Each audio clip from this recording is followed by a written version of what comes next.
want to spend the time today talking about your view of the future and what people should work on. So to start off, could you tell us, you famously said when you were younger there were 5 problems that you thought were most important for you to work on. If you were 22 today, what would the 5 problems that you would think about working on be? Well, first of all, I think if somebody is doing something that is useful to the rest of society, I think that's a good thing. Like, it doesn't have to change the world. Like, you know, if you're doing something that has high value to people, and frankly, even if it's something, if it's like just a little game, or, you know, some improvement in photo sharing or something, if it has a small amount of good for a large number of people, I think that's fine. Like, stuff doesn't need to be changed the world just to be good. But in terms of things that I think are most likely to affect the future of humanity, I think AI is probably the single biggest item in the near term that's likely to affect humanity. So it's very important that we have the advent of AI in a good way. That is something that if you could look into the crystal ball and see the future, you would like that outcome, because it is something that could go wrong, as we've talked about many times, and so we really need to make sure it goes right. That's I think AI, working on AI and making sure it's a great future. That's the most important thing I think right now, the most pressing item. Then obviously anything to do with genetics. If you can actually solve genetic diseases, if you can prevent dementia or Alzheimer's or something like that, with genetic reprogramming, that would be wonderful. So I think there's genetics. It might be the sort of second most important item. I think having a high bandwidth interface to the brain, like we're currently bandwidth limited. We have a digital tertiary self in the form of our email capabilities, like computers, phones, applications. We're effectively superhuman, but we're extremely bandwidth constrained in that interface between the cortex and your sort of that tertiary digital form of yourself. And helping solve that bandwidth constraint would be, I think, very important for the future as well.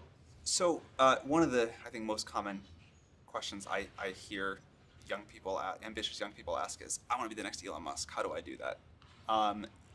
Obviously, the next Elon Musk will work on very different things than you did. But what have you done, or what did you do when you were younger that you think sort of set you up to have a big impact?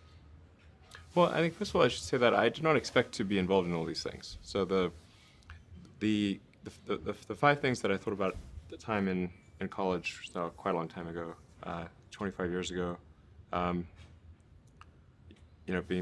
Making life multiplanetary, accelerating the transition to sustainable energy, the internet, broadly speaking, and then genetics and AI. I think I didn't expect to be involved in all of those things. I actually, at the time in college, I sort of thought helping with electrification of cars was how I would start out, and that's actually what I worked on as an intern, was advanced ultracapacitors to see if they would be a breakthrough relative to batteries for energy storage in cars.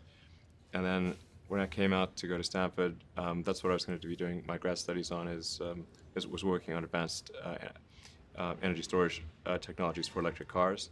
And then I put that on hold to start an internet company in '95, because there does seem to be like a time for particular technologies when they're at a steep point in the inflection curve, and I didn't want to, do a PhD at Stanford and watch it all happen, and I wasn't entirely certain that the technology I'd be working on would actually succeed. Like you can get a doctorate on many things that ultimately do not have a practical bearing on the world, and I wanted to. I really was just trying to be useful. That's the optimization. It's like, what can I do that would actually be useful? Do you think people that want to be useful today should get PhDs? Mostly not. So Yeah. what is the best way to be Some useful? yes, but mostly not. How should someone figure out how they can be most useful? Whatever this thing is that you're trying to create, what would be the utility delta compared to the current state of the art times how many people it would affect? So that's why I think having something that makes a big difference but affects a sort of small to moderate number of people is great. As is something that makes even a small difference but affects a vast number of people. Like the area under the area curve. under the curve. Yeah, exactly. The area under the curve would actually be roughly similar for those two things. So it's actually really about just trying to be useful and matter. And then when you're trying to estimate probability of success, so you say this thing will be really useful, good area under the curve. I guess to use the example of SpaceX. Mm-hmm. When you made the go decision that you were actually going to do that, this was kind of a very crazy thing at the time. Very crazy, very for sure. Crazy. Yeah, people are not shy about saying that. But I kind of agree. I agreed with them that it was quite crazy. Crazy if the objective was to achieve the best risk-adjusted return, starting a rocket company is insane. But that was not my objective. I'd simply come to the conclusion that if something didn't happen to improve rocket technology, we would be stuck on Earth forever. And the big aerospace companies had just had no interest in radical innovation. All they wanted to do was try to make their old technology slightly better every year, and in fact, sometimes it would actually get worse. And particularly in rockets, it's pretty bad. Like in '69, we were able to go to the moon with the Saturn V, and then the space shuttle could only take people to low Earth orbit, and then the space shuttle retired. I mean, that trend is basically trends to zero. People sometimes think technology just automatically gets better every year, but it actually doesn't. It only gets better if smart people work like crazy to make it better. That's how any technology actually gets better. And by itself, technology, if people don't work on it, actually will decline. I mean, you can look at the history of civilizations, many civilizations, and look at, say, ancient Egypt, where they were able to build these incredible pyramids, and then they basically forgot how to build pyramids. And then even hieroglyphics, they forgot how to read hieroglyphics. Or you look at Rome and how they were able to build these incredible roadways and aqueducts and indoor plumbing, and they forgot how to do all of those things. And there are many such examples in history. So I think should always bear in mind that entropy is not on your side. Yeah. One thing I really like about you is you are unusually fearless and willing to go in the face of other people telling you something is crazy. And I know a lot of pretty crazy people, you still stand out. Where does that come from, or how do you think about making a decision when everyone tells you this is a crazy idea? Or where do you get the internal strength to do that? Well, first of all, I'd say I actually think I feel fear quite strongly. So it's not as though I just have the absence of fear. I feel it quite strongly. But there are just times when something is important enough, you believe in it enough, that you do it in spite of the fear. So speaking of important things, like people shouldn't think people shouldn't think, well, I feel fear about this and therefore I shouldn't do it. It's normal to feel fear. Like there'd have to be something mentally wrong if you didn't feel fear. So you just feel it and let the importance of it drive you to do it anyway. Yeah, actually, something that can be helpful is fatalism, to some degree. If you just accept the probabilities, then that diminishes fear. When starting SpaceX, I thought the odds of success were less than 10%, and I just accepted that actually probably I would just lose everything. But that maybe would make some progress if we could just move the ball forward. Even if we died, maybe some other company could pick up the baton and keep moving it forward, so that would still do some good. Same with Tesla. I thought the odds of a car company succeeding were extremely low. What do you think the odds of the Mars colony are at this point today? Well, oddly enough, I actually think they're pretty good. So like, when can I go? Okay. At this point, I am certain there is a way. I'm certain that success is one of the possible outcomes for establishing a self-sustaining Mars colony, in fact, a growing Mars colony. I'm certain that that is possible, whereas until maybe a few years ago, I was not sure that success was even one of the possible outcomes. It's a meaningful number of people going to Mars. I think this is potentially something that can be accomplished in about 10 years, maybe sooner, maybe 9 years. I need to make sure that SpaceX doesn't die between now and then, and that I don't die, or if I do die, that someone takes over who will continue that. You shouldn't go on the first launch. Yeah, exactly. Well, Actually, the first launch will be robotic anyway, so. I want to go except for that internet latency. Yeah, the internet latency would be pretty significant. Mars is roughly 12 light minutes from the sun, and Earth is 8 light minutes, so at closest approach, Mars is 4 light minutes away. At furthest approach is 20. A little more because you can't sort of talk directly through the sun. Speaking of really important problems, AI. So you have been outspoken about AI. Could you talk about what you think the positive future for AI looks like and how we get there? Okay, I mean, I do want to emphasize that this is not really something that I advocate, or this is not prescriptive. This is simply hopefully predictive. Because people sometimes say, well, like this is something that I want to occur, instead of this is something I think that probably is the best of the available alternatives.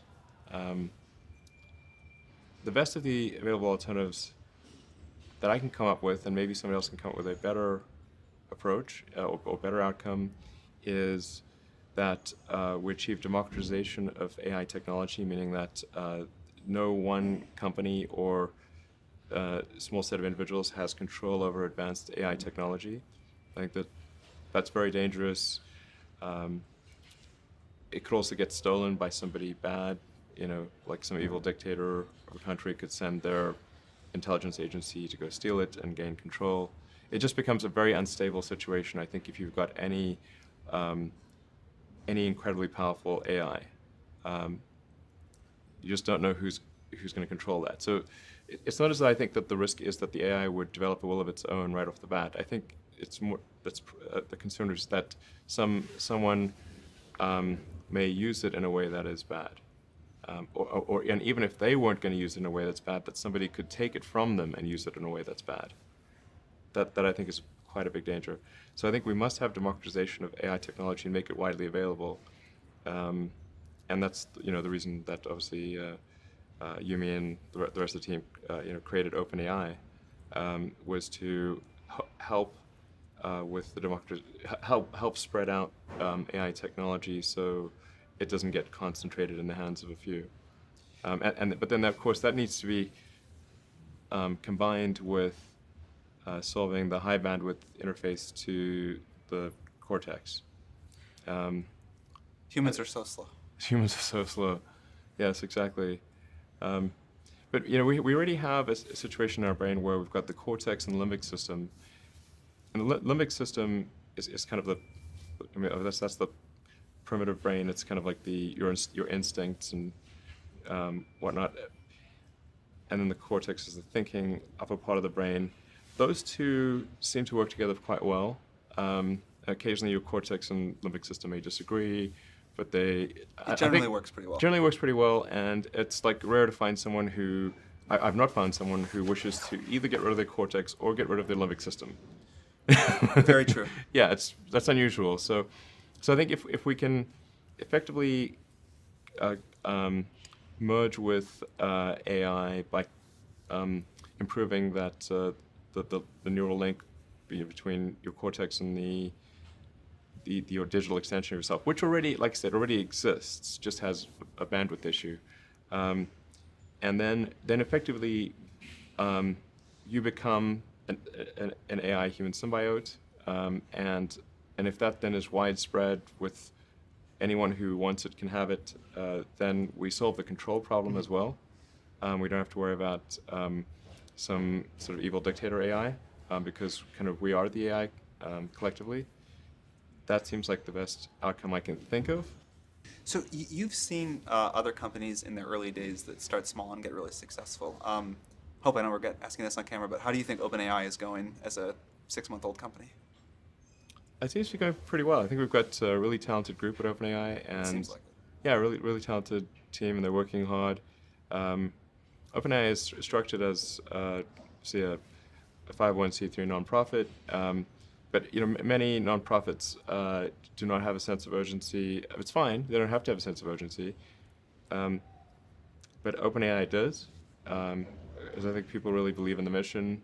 I think it's important, and it's about minimizing the risk of existential harm in the future.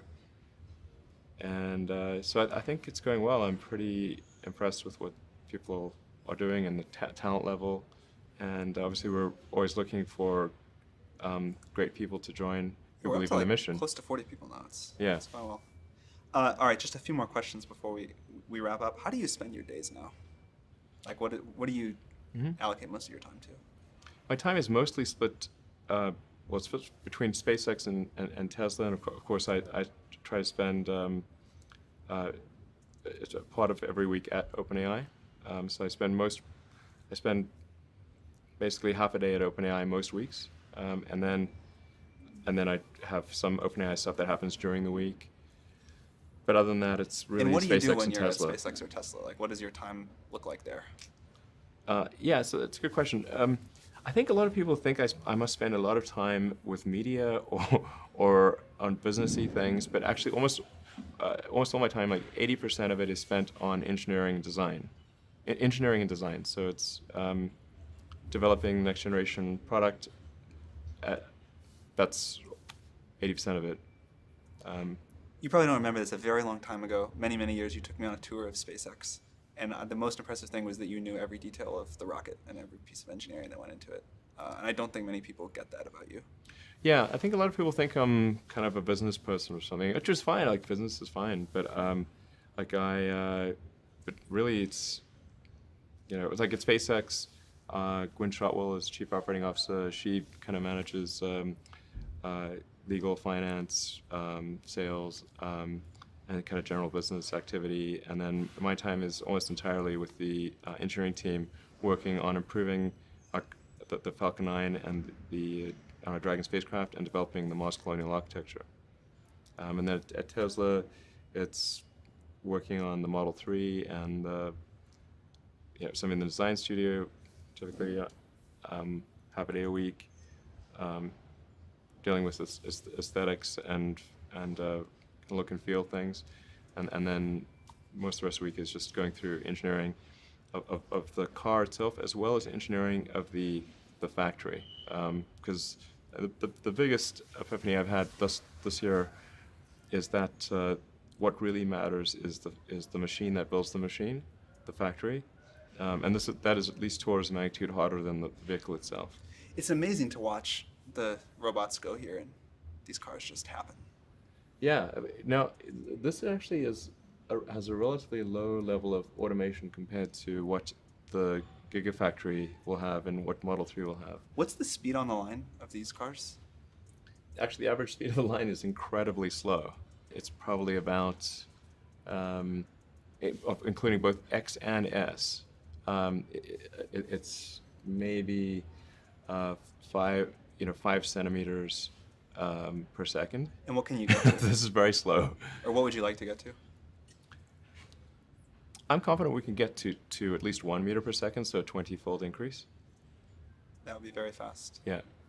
At least. I mean, I think 1 meter per second, just to put that in perspective, is a slow walk, or like a medium speed walk. A fast walk could be 1.5 meters per second.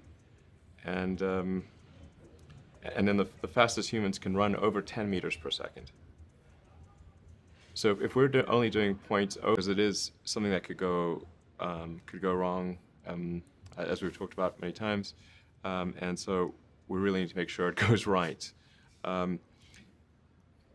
That's I think AI, working on AI and making sure it's a great future. That's the most important thing I think right now, the most pressing item. Then obviously anything to do with genetics. If you can actually solve genetic diseases, if you can prevent dementia or Alzheimer's or something like that, with genetic reprogramming, that would be wonderful. So I think there's genetics. Young people ask is, I want to be the next Elon Musk. How do I do that? Obviously, the next Elon Musk will work on very different things than you did. But what have you done, or what did you do when you were younger that you think sort of set you up to have a big impact?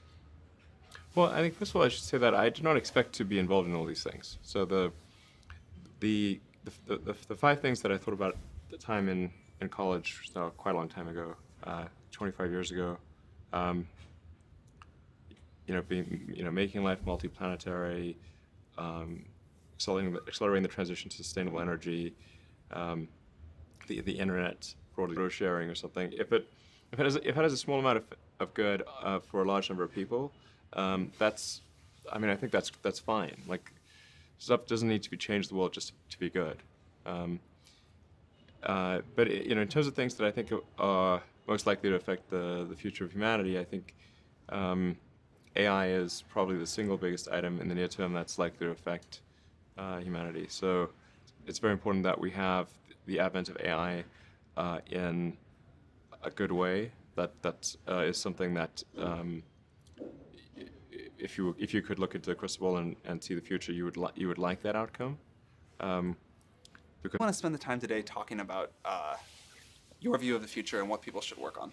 So to start off, could you tell us, you famously said when you were younger there were 5 problems that you thought were most important for you to work on. Mm-hmm. If you were 22 today, what would the 5 problems that you would think about working on be? Well, first of all, I think if somebody is doing something that is useful to the rest of society, I think that's a good thing. Like, it doesn't have to change the world. Like, if you're doing something that has high value to people, and frankly, even if it's like just a little game, or some improvement in voting, it might be the sort of second most important item. I think having a high bandwidth interface to the brain, like we're currently bandwidth limited. We have a digital tertiary self in the form of our email capabilities, our computers, phones, applications. We're effectively superhuman, but we're extremely bandwidth constrained in that interface between the cortex and your sort of that tertiary digital form of yourself. And helping solve that bandwidth constraint would be, I think, very important for the future as well. So one of the, I think, most common questions I hear young people ambitious